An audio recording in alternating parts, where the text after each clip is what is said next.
Hello again, I am Blunty, and I'm trying to teach myself 3D modeling and animation right now. I'm using Blender. The learning curve is a bit steep when you first start, but I feel like I'm cresting over the top of that first hill now, and I'm becoming more comfortable with the tools, the technology, the terminology. There's still a long way to go. It is a deep AF subject. Should help keep me busy for some time yet, but where once I felt like I was bashing my face into an unpleasant pink pudding texture against the somewhat infamously unfriendly UI of Blender, now I'm spending a lot more time having fun with it. So if you've ever had similar aspirations of learning Blender but feel intimidated by it, well, you're right to feel intimidated. It's a bit of a monster of a thing, but do stick with it. So I'm only about a month in now, and I'm already starting to sort of find the groove with it. So don't let first impressions put you off. One of the most recent things I did was make a low poly self-portrait character. You might have seen it in yesterday's video, if you're one of the very few people that watched yesterday's video. I was aiming for something that was reminiscent of a GameCube era character model, but with a few PS1 style design choices thrown in, just for nostalgia's sake, really. I even found a neat little shader trick to make it look all pixely in the render. And I think I really enjoy working in the low poly style. I might do a lot more of it actually. And when working on low poly Blunty, I was looking around at what far more experienced Blender peeps were doing, of course, in this style. See if I can pick up, a few tips and tricks and secrets and steal like an artist, as the phrase goes. But on that explorational journey, I discovered a fun little challenge that's been rolling around primarily in the Japanese 3D modeling social media space for a couple of years now, like just 2 or 3 years. The idea is it's a challenge where you limit yourself to only 256 polygons or less, and a single texture image of 256 by 256. They call it #256fest. I think fest stands for festival. Anyway, it was organized by FeelZenVR on Twitter, a 2D and 3D artist, a VTuber, and creator of other people's VTuber models.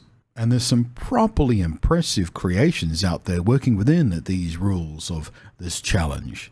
I found some of the most engaging ones use lively animations to really breathe life into these otherwise, chunky little characters, the little chunks, little pointy chonkers. The vast majority of the #256fest stuff seems to be largely chibi anime-style girls. The big heads and simple limbs of that art style do lend themselves very well to these kind of limitations. But there's other work out there too, more human-proportioned characters, vehicles even, and rather impressively, this fully transforming model of the MSZ-006 Zeta from Mobile Suit Zeta Gundam. This was among the small fistful of creations that just made me stop scrolling and exclaim out loud to a room I was all alone in, "Holy crap, look at that!" And with that as inspiration, and wanting to work on something besides an anime girl, I set to work on my own creation within these challenge rules.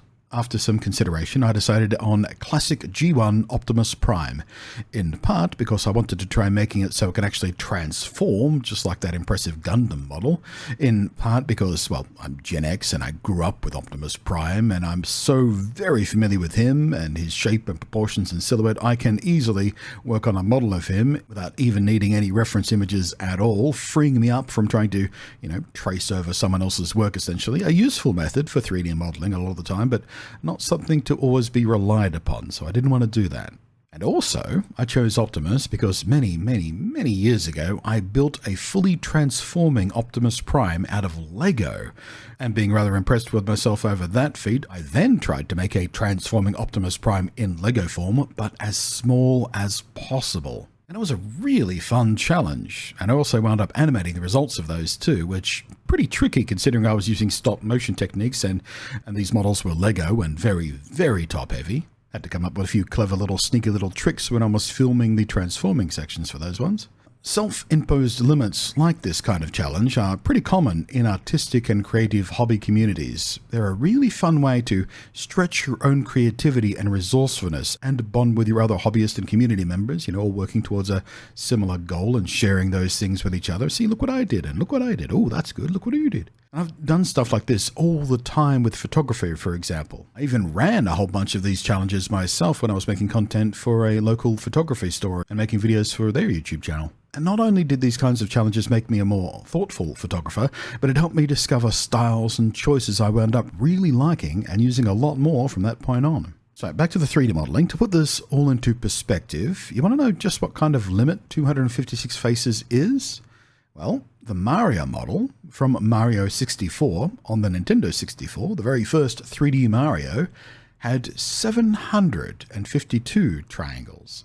So 256 is quite the limitation. Although yes, if you are a 3D artist, I know triangles and faces are not necessarily the same thing when it comes to this kind of stuff, but you know, for the sake of the challenge and the fun of it, we're keeping things simple. Now, I gotta tell you, I've really enjoyed this challenge and will absolutely be doing it again. And probably again and again and again. And I even came in under budget at 240 faces. A whole 16 faces to spare.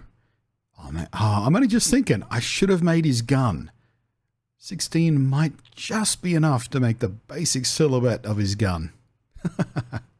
Next time. From default cube to rigging to texturing and even animating the transform and exporting the first turnaround animation came in at about 5 hours of work or so, I think. I wasn't really timing myself, but just looking at the timestamps of the various files and stuff. It's about 5 hours, which a lot longer than an experienced Blender user might need for something like this, but actually quite a lot quicker than I was expecting of myself. It was an evening well spent.